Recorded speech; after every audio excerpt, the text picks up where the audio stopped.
In this video, we will show you how to change the rear brake calipers on your Lincoln MKZ. You can find them on CarParts.com via the link in the description. For safety reasons, we strongly suggest watching our video on how to jack your Lincoln MKZ safely.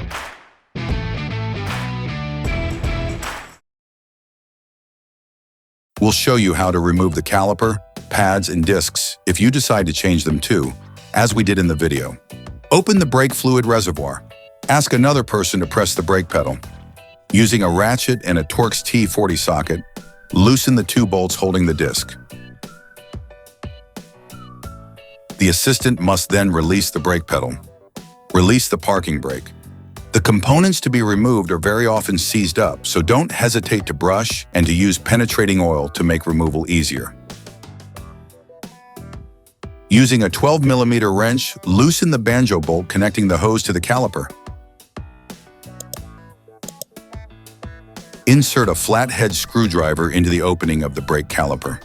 Lift it off using the screwdriver as a lever by pulling it towards you.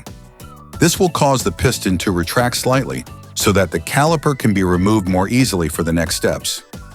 Using a pin punch and a hammer, remove the metal clip holding the parking brake cable to the brake caliper. You can also use pliers to help you. Disconnect the parking brake cable from the caliper. If necessary, pry with a crowbar to facilitate handling.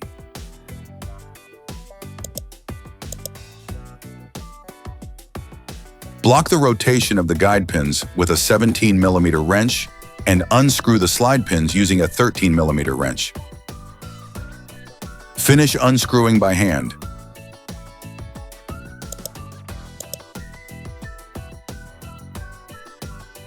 You can now remove the caliper.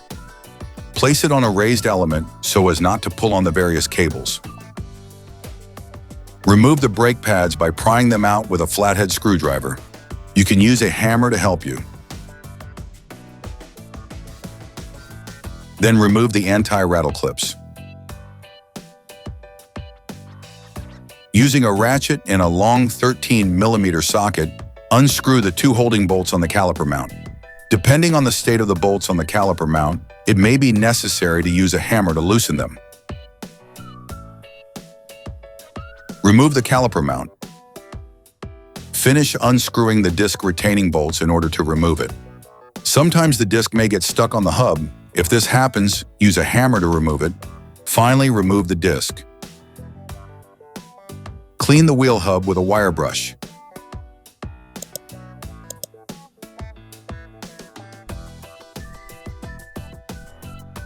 Before installing the new disc, it is vital to clean it using brake cleaner and paper towels to take off the storage paraffin. If your new disc is coated, you can place it directly onto the wheel hub. Put the new brake disc in place.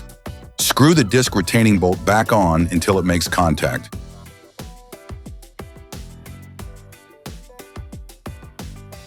You can order the brake caliper and caliper mount used in the video on CarParts.com via the link in the description.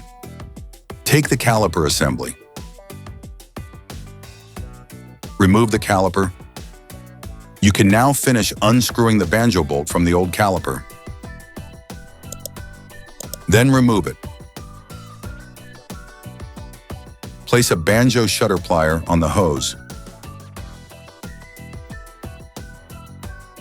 Grab the caliper. Remove the blanking plug. Put a gasket on the Banjo bolt.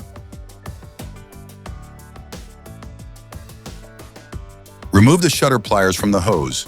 Install the assembly on the hose. Then put the second gasket on the Banjo bolt. Screw the Banjo bolt that connects the brake hose to the caliper back in.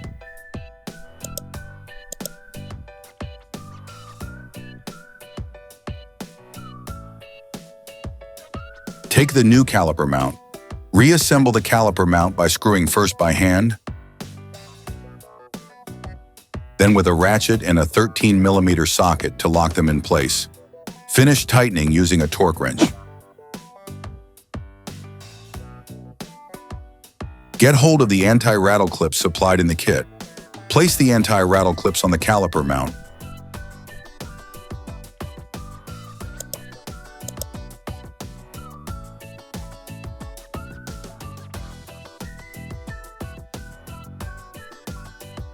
Grab the new pads and lightly coat the ends with copper grease to help them slide more easily.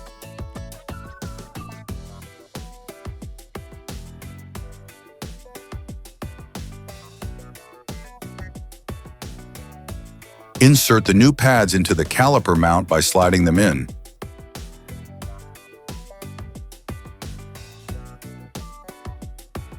Put the brake caliper back in place and screw in the slide pins, by hand at first.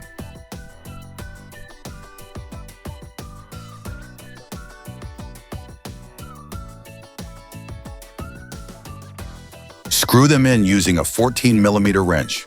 You can use a 17mm wrench to prevent the bolts from rotating. Finish tightening using a torque wrench. Put the parking brake cable back on the caliper.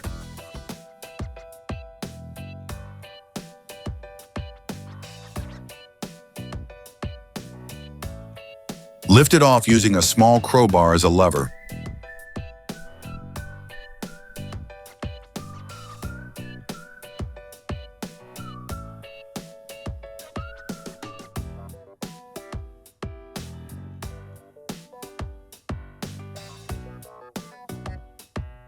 Then put the retaining clip back in place.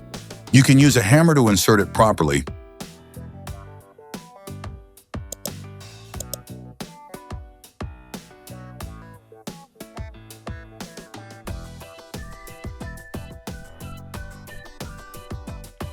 Finish tightening the Banjo bolt with a torque wrench. Set the parking brake. Finish tightening the disc retaining bolt with a torque wrench. Clean the disc with brake cleaner and a cloth to remove the grease from the new pads. When replacing a brake caliper, you need to bleed the brake fluid system to remove air from the system.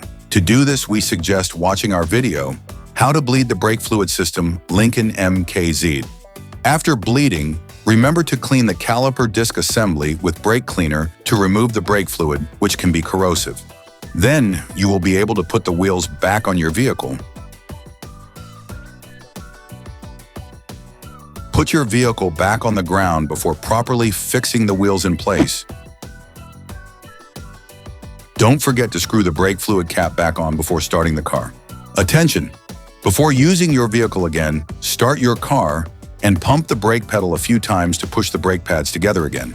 Try to drive smoothly and avoid sudden braking for the first 30 miles or so to avoid glazing the new pads. Operation complete.